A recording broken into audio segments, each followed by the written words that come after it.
Você está preparado para explorar alguns dos enigmáticos sinais do arrebatamento que estão ocorrendo em Israel? Esses inquietantes sinais têm atraído a atenção do mundo. Portanto, o que está realmente acontecendo na Terra Santa? O que esses sinais podem significar para o futuro? Continue conosco para descobrir. O primeiro sinal do arrebatamento é a reconstrução do terceiro templo e sua cerimônia. O terceiro templo é um local de grande importância que muitos desejam construir em Jerusalém. Ele supera em significado os templos antigos que foram destruídos. Embora ainda não tenha sido construído, é de extrema importância no judaísmo, especialmente para os judeus ortodoxos, que o consideram o local mais sagrado para adorar a Deus. Nas escrituras hebraicas, os profetas ansiavam pela construção deste novo templo quando o Messias viesse. Alguns cristãos também veem sua importância para o fim dos tempos. No entanto, existe um desafio significativo, uma vez que o local desejado para a construção do terceiro templo é o mesmo onde os muçulmanos têm um edifício especial chamado Domo da Rocha. E isso tem gerado considerável controvérsia. Durante as obras de reconstrução, foi feita uma descoberta surpreendente. Um antigo templo foi encontrado sob o Monte do Templo. Essa descoberta, em 1927, transformou as crenças sobre a localização do Monte do Templo. Um poderoso terremoto causou danos à mesquita de Al-Aqsa, e, para realizar os reparos, a comunidade muçulmana permitiu algumas investigações na área. O arqueólogo Robert Hamilton e líderes religiosos muçulmanos se uniram para pesquisar a área onde a mesquita havia desabado.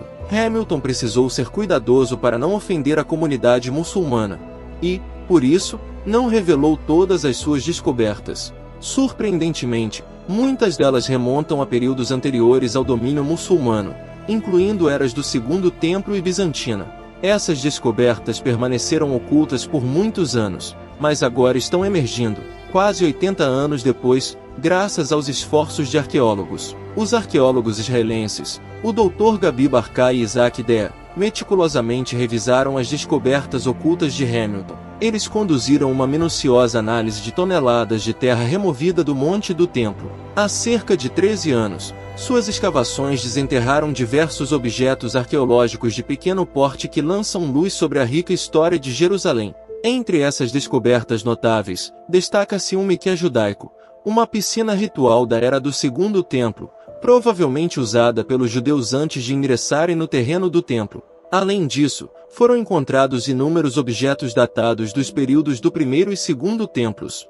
As descobertas originais de Hamilton incluíam partes de um mosaico bizantino sob o solo da mesquita. Posteriormente, foram identificadas pedras de mosaico, fragmentos de colunas e evidências de uma igreja bizantina que existiu entre os anos 324 e 638 d.C. na área do Monte do Templo. Essas descobertas desafiam as concepções prévias e sugerem que o Monte do Templo não estava desocupado durante a era bizantina, possivelmente contendo estruturas como igrejas naquela época.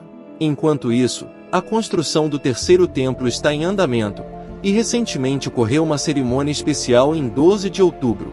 Durante a cerimônia, os participantes seguiram tradições antigas que envolviam água.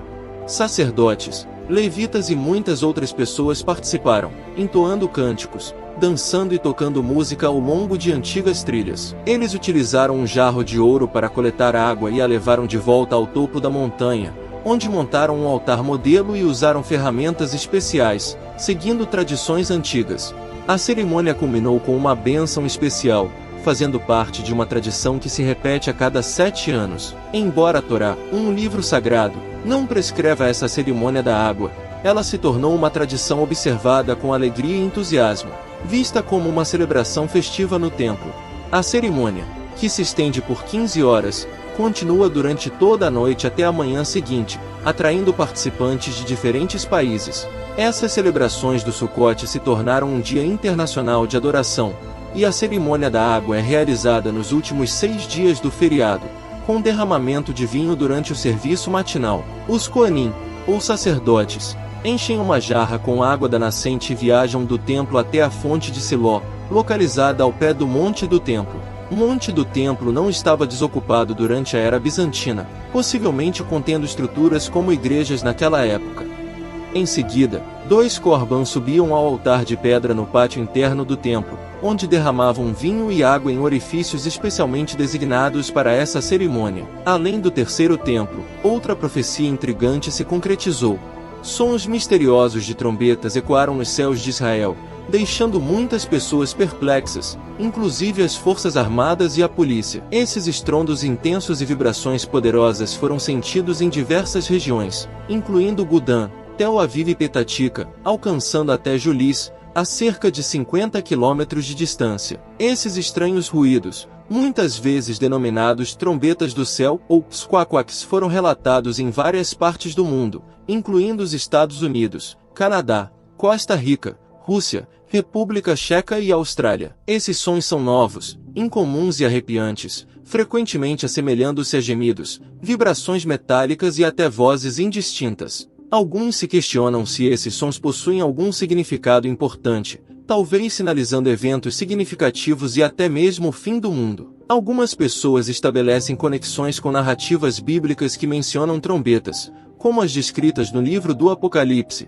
onde 7 trombetas tocadas por anjos anunciam eventos significativos e aterradores previstos por João de Patmos. Estas trombetas, chamadas de sapix em grego, eram feitas de bronze e tinham uma aparência distinta em comparação com as trombetas modernas. As 3 últimas trombetas, conhecidas como as trombetas da aflição, são particularmente relevantes, pois sinalizam eventos angustiantes nas narrativas. Esses sons de trombeta carregam um profundo significado nas histórias, ampliando a importância dos eventos descritos no livro do Apocalipse. Por fim, vale mencionar que recentemente ocorreu um casamento no Monte do Templo, e o capítulo 33, versículo 11 do livro de Jeremias contém uma profecia sobre um momento alegre, com vozes de alegria e vozes de contentamento. Isso simboliza a felicidade associada ao advento de um futuro Messias e à construção do terceiro templo. Recentemente, mais pessoas judias em Israel estão visitando o Monte do Templo, acreditando que isso seja um sinal da iminente vinda do Messias. Eton Kwan e Coril Daisy, de Rehovot ITM, anunciaram seu noivado no Monte do Templo. Eton deu um anel de noivado a Coril na presença de outras testemunhas judias. Essa prática está se tornando mais comum entre casais judeus. Os casamentos judaicos tradicionais normalmente envolvem 2 etapas: o Kiddush, noivado, e o Nizu, casamento.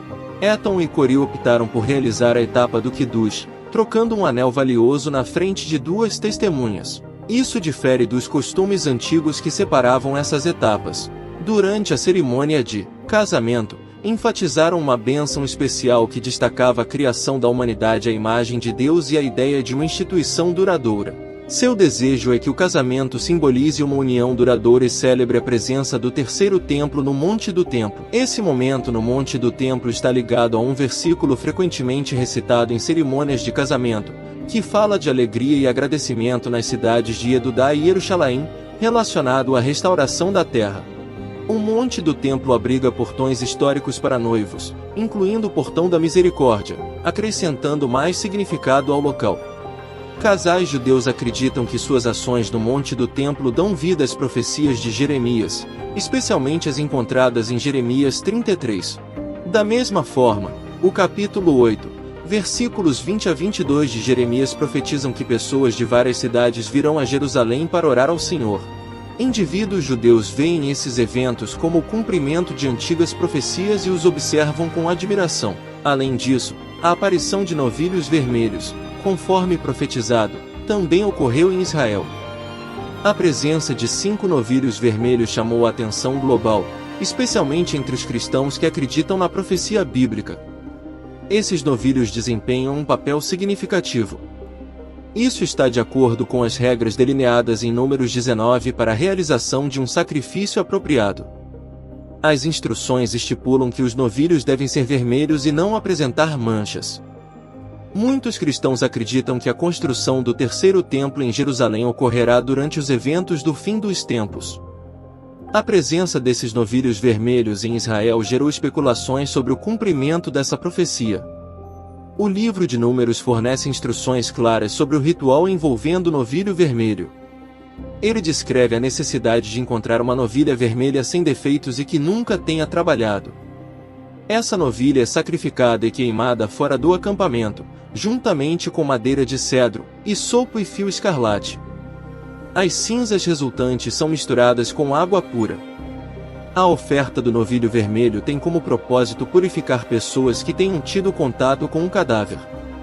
A água, contendo as cinzas, é aspergida sobre a pessoa no terceiro e sétimo dias de seu processo de purificação, utilizando isopo. O sacerdote que realiza esse ritual se torna impuro e deve purificar a si mesmo e suas roupas em água corrente ou viva até o anoitecer. A tradição judaica sustenta que essas cinzas são essenciais para a purificação dos judeus, permitindo-lhes servir no templo.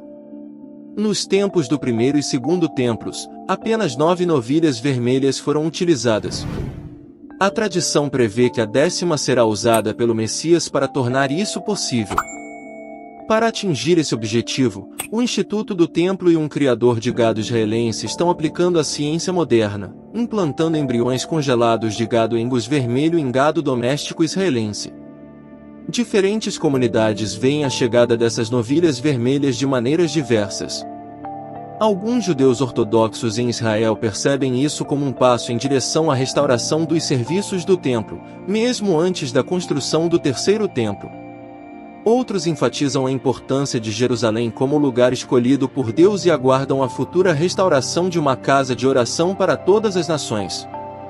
Eles veem o potencial uso dessas novilhas na reintegração dos serviços do templo como um desenvolvimento significativo.